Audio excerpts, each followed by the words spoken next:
Why does everyone hate this format? You might be wondering. What is it about November 2022 post-magnanimous, magical, maleficent, magnificent, magnamot mavens? Mama. That has everyone so up in arms. Let me show you a thing. The simplest turn 1 game state in Yu-Gi-Oh! You guys think Dragon Ruler format was bad, or Resolving Dimension Fusion, or Return from a Different Dimension? Habibi, but brother, this is 2022 Yu-Gi-Oh! We play on your turn. In the standby phase. Okay, look, I understand that this is obviously just two players simultaneously fanning out their graveyards. But come on, this is spaghetti bolognese control versus crayon ingestion turbo. Easily the best format in France. Can you subscribe to my Patreon, please?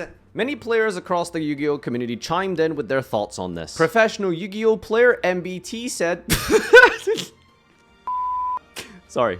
Yu-Gi-Oh! Players, when the format is extremely skill-intensive, games are engaging and have tons of back and forth and interaction, and both players get to enjoy a cool and flashy match. Elise Davies said, "This is the first format at a hot minute a lot of people I know feel genuinely excited to play. I, for one, wanted to casually play tier mirrors just while hanging out at locals. People may hate on the format, but it's good for the competitive scene." This has been quite a standard take throughout the competitive upper echelons of the Yu-Gi-Oh! Society. As a meta deck, it is very healthy, fun, and an enjoyable mirror match. Format's fine, at least until, you know, triple macro Di-Fi become a thing. I conducted a poll on Twitter, amassing almost 9,000 responses. Weird flex, which I suppose is a good time to plug my Twitter really quick, where you can find such amazing content daily, such as Kratos Messi. I was trying to get verified, and then the Emerald Miner guy took over, and 67%, more than 2/3 of the people voted that they found this format to be generally or even extremely dissatisfying. That is not a small number by any means. On YouTube, that number actually increased, and quite dramatically so. 74% of the 23,000 people who voted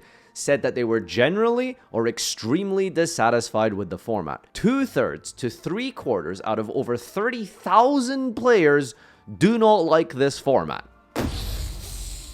Well, let's try and understand these statistics and numbers, because on the surface they do seem quite cut and dry. First of all, we should probably address the type of player voting in these polls. Most of them are Burning Abyss players. I'm kidding. No one is that much of a donkey to play that deck this format.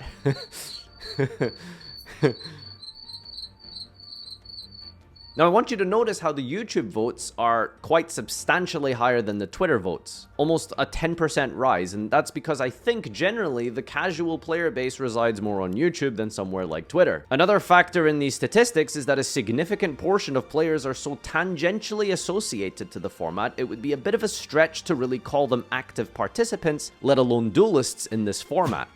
What do I mean by that? To be fair, Yu-Gi-Oh! Players love to be in the state of extremely dissatisfied no matter the format. It's true and you can't deny it. A lot of people hate watch and hate play this game, just despite after so many years. The reality is that the format could be so incredibly balanced and fun like Club Penguin mirror matches, and people will still find a reason to complain. Let's try and understand some of these grievances. Meow Meow says it is never a healthy state for the game when only one deck is even remotely viable. Philip says, honestly, I love how interactive the tier mirror is, but it's still tier 0, so... Hubbatch says the mirror match is really interesting and very skill-based, and Konami will see that and say, oh, the deck is good, has interaction, makes for good features, isn't this what you guys wanted? But then you have the issue of what a tier 0 format does. A common theme throughout all of the grievances is that people are basically not okay with the fact that it is a tier limit 0 format. Most players generally just do not like one deck formats where you only have a chance if you play that one specific deck. If you check out my video, The History of the Ban List, where I actually go over a Konami blog post explicitly mentioning that they actually don't like when there is only one deck that can compete in a format, it should provide you with some context. Chicken nuggets are insane. Everyone loves chicken nuggets. But can you really see yourself eating chicken nuggets 3 times a day, every meal, for weeks on end?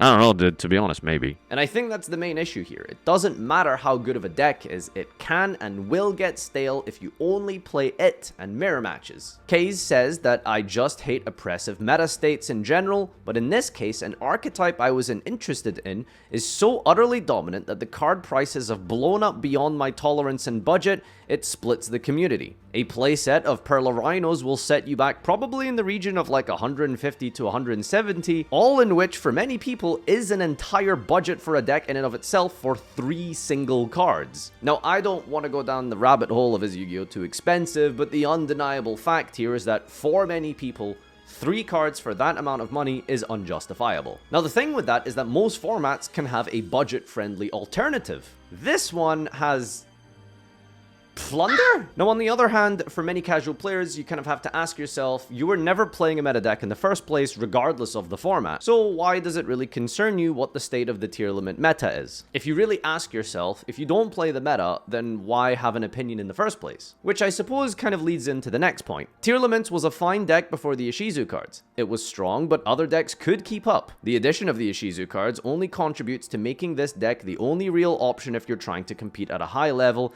and I'm just not a fan of that. I think generally, to conclude, for many people based on these statistics, it doesn't really matter how healthy or skillful a deck is. People just don't like being pigeonholed into one single deck, and they appreciate variety, even if that variety comes with Scythe. For me personally, I find that 2 to 4 deck formats generally have been the greatest periods of Yu-Gi-Oh!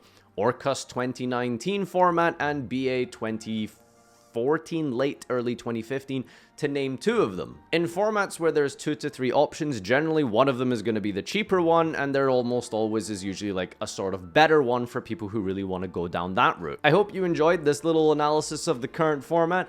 Patreon if you haven't already. Thank you to the newest members, Dominic Davis, ROMG, and Tour Guides Used Gym Socks. I feel like starting a Patreon for you people to force me to read out these degenerate names was maybe a mistake. Thank you everyone for watching, and until next time, adios.